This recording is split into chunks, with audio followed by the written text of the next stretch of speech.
और मेरी आपसे एक विनती है, यदि मैं कुछ गलत बोलता हूँ तो आप उसमें पूछ सकते हैं कि भैया नहीं ये तो ये होगा। क्या है, उससे मेरे को मेरी गलतियों का पता चलेगा और मुझे सुधारने का मौका मिलेगा कि हाँ यार मैं यहाँ गलती कर रहा हूँ।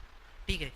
तो बौद्ध धर्म की बात की जाए तो पहले उनके जो मतलब संस्थापक थे महात्मा बुद्ध, इनका जो जन्म था वो शाक्य कुल के जो शुद्धोधन राजा थे उनके मतलब पुत्र थे, और उनकी माता का नाम जो था महामाया था। और इनकी जो मतलब जन्म के पश्चात इनकी माता की 7 दिन के भीतर मृत्यु हो जाती है। इनके बाद इनका जो पालन पोषण है वो इनकी जो मौसी या सौतेली माँ गौतमी प्रजापति गौतमी करती है। और फिर इनकी 16 वर्ष की आयु में इनका विवाह हो जाता है। इनकी पत्नी का नाम यशोधरा था, इनको चंपा सॉरी कुछ ऐसा नाम है, और भी नामों से जाना जाता है इतिहास में। और इनके जो पुत्र का नाम है वो राहुल था। और इन्होंने 29 वर्ष की आयु में ही मतलब पहले तो सॉरी 29 वर्ष से पहले और कुछ बताना चाहूँगा। एक बार इन्होंने क्या किया कि यात्रा कर रहे थे तो इन्होंने 4 व्यक्तियों को देखा, एक तो बीमार व्यक्ति, एक तो बूढ़ा व्यक्ति, और एक शव यात्रा, और एक सन्यासी। इनको सबसे मतलब बेस्ट कहना चाहिए कि सन्यासी का जीवन लगा। बोले इसमें तो बहुत अच्छा है, मतलब बाकी तो सब दुखों से ही भरा हुआ है। इसलिए इन्होंने भी निश्चय किया कि नहीं मैं भी अब ये करूँगा, मतलब मुझे भी ज्ञान की प्राप्ति करनी है। तो इन्होंने 29 वर्ष की आयु में ही अपना गृह त्याग कर दिया, जिसे बौद्ध धर्म में महा अभिनिष्क्रमण कहा जाता है। ठीक है। और इसके बाद इन्होंने सारनाथ चले गए। इसके बाद तो इन्होंने अपने 5 और मित्र थे उनके साथ वहाँ पर जाकर तपस्या की। वहाँ पर जाकर इन्होंने तपस्या की और मतलब 6 वर्षों तक तो कठोर तपस्या की, लेकिन इन्हें फिर भी ज्ञान की प्राप्ति नहीं हुई सारनाथ के वृंदावन में। तो एक कन्या आई, उनसे कहा कि ऐसे आप लोग भी सीख लीजिएगा। एक कन्या ने बोला कि वीणा को इतना नहीं खींचना चाहिए कि वो टूट जाए, और वीणा को इतना भी कम मत खींचो कि वो बजे ही ना। तो इससे उनको समझ आया कि नहीं हाँ ये सही बोल रहे। तो फिर उसके बाद वो गया चले गए वहाँ से, और गया में उनको फाल्गु नदी या निरंजना नदी कहते हैं उसको। तो उसके नीचे पीपल वृक्ष के नीचे उनको ज्ञान की प्राप्ति हुई वैशाख पूर्णिमा के दिन। ठीक है। और उसके बाद वैशाख पूर्णिमा के दिन ज्ञान की प्राप्ति हुई। उसके बाद उन्होंने जो अपना उपदेश था वो जो 5 मित्रों के साथ पहले वो तपस्या कर रहे थे उन्हीं को जाके सारनाथ में पहला उपदेश दिया। और जो उन्होंने सर्वाधिक उपदेश दिए थे वो कौशल देश की राजधानी श्रावस्ती में दिए थे। और उसके बाद जो था, और इनके उपदेश जो तो पाली भाषा में थे, मतलब पाली भाषा उस समय की लोकप्रिय भाषा थी। और इसके बाद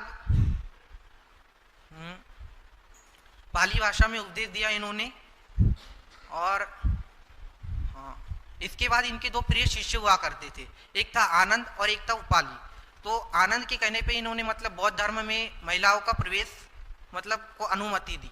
और इन्होंने जब महिलाओं की अनुमति दी तो इन्होंने कहा कि अब बौद्ध धर्म ज़्यादा दिन टिक नहीं पाएगा। उनको पता था कि महिलाओं के आने से बौद्ध धर्म का थोड़ा मतलब ये खराब हो जाएगा। तो उसके बाद उन्होंने उपाधि दी। और उसके बाद उन्होंने कहा कि जो उपाली सॉरी इनकी जो मौसी थी गौतमी, वो बौद्ध धर्म की पहली महिला वो अनुयायी बनी।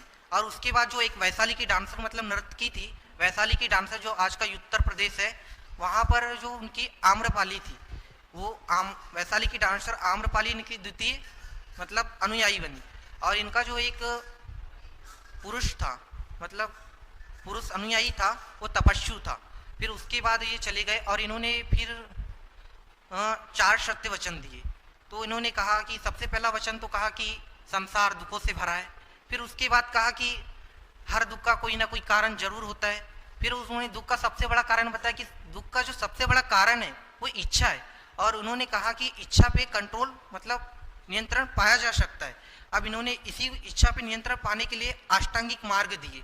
हिंदी में तो मेरे को मतलब याद नहीं हो पाया, इसलिए हिंदी इंग्लिश में याद है मेरे को। तो राइट ऑब्जर्वेशन, राइट डिटर्मिनेशन, उसके बाद राइट स्पीच, राइट एक्शन, फिर उसके बाद राइट लाइवलीहुड, फिर राइट एक्सरसाइज, राइट मेमोरी और राइट मेडिटेशन। ये इन्होंने अष्टांगिक मार्ग दिए। उसके बाद इन्होंने 10 सील भी दिए थे, मतलब जिससे कि मतलब जैन धर्म जो इसके बाद आया उन्होंने यहीं से कॉपी किया था। 5 तो डिक टू डिक मतलब पूरे कॉपी किया गया था। जो एक था अहिंसा, सत्य, अपरिग्रह, अस्तेय, और जो एक ब्रह्मचर्य है ब्रह्मचर्य, यहाँ बौद्ध धर्म में ब्रह्मचर्य न करके स्त्रियों से दूर रहने की बात की गई थी। और जो 5 थे उसमें मद्यपान न करना, असमय भोजन न करना, और जो सुख बिस्तर होता है उस पर मतलब आराम न करना, और एक याद नहीं आ रहा है। फिर उसके बाद इन्होंने 3 दर्शन दिए थे, अनेश्वरवाद, क्षणिकवाद और शून्यवाद। तो अनेश्वरवाद की बात की जाए तो इन्होंने कहा कि ईश्वर का कोई अस्तित्व नहीं है अनेश्वरवाद में। और जो क्षणिकवाद था, इन्होंने कहा कि कोई भी वस्तु ऐसी नहीं कि जो मतलब लंबे समय तक टिक पड़े, सबका अंत निश्चित है, इन्होंने ये कहा था। और जो शून्यवाद है, इन्होंने कहा तो ना तो कोई सर्वोपरि है और ना ही कोई शक्ति मतलब सर्वशक्तिमान है, इन्होंने ये कहा था।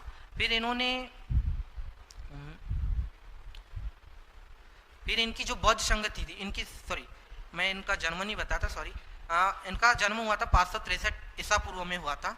और जो इनकी मृत्यु है, इनकी मृत्यु हुई थी 483 ईसा पूर्व में। तो इनकी 483 ईसा पूर्व में ही मृत्यु हुई। मृत्यु के साल ही इनकी जो मतलब संगीति, हाँ बौद्ध संगीति हुई 483 ईसा पूर्व में ही हुई।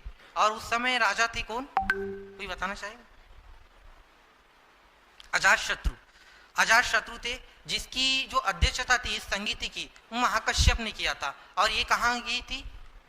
राजगृह में हुई थी, ठीक है। और जो दूसरी बौद्ध संगति वो 383 ईसा पूर्व में हुई थी। और ये इसके जो महाराजा थे, वो थे कालाशोक, जो यहाँ तक शिशुनाग वंश के राजा थे, ऐसा कुछ याद है। शिशुनाग वंश के राजा थे 383 ईसा पूर्व में। और इनकी जो अध्यक्षता की थी वो शाबक मीर ने की थी, और ये हुई थी वैशाली में हुई थी, ठीक है।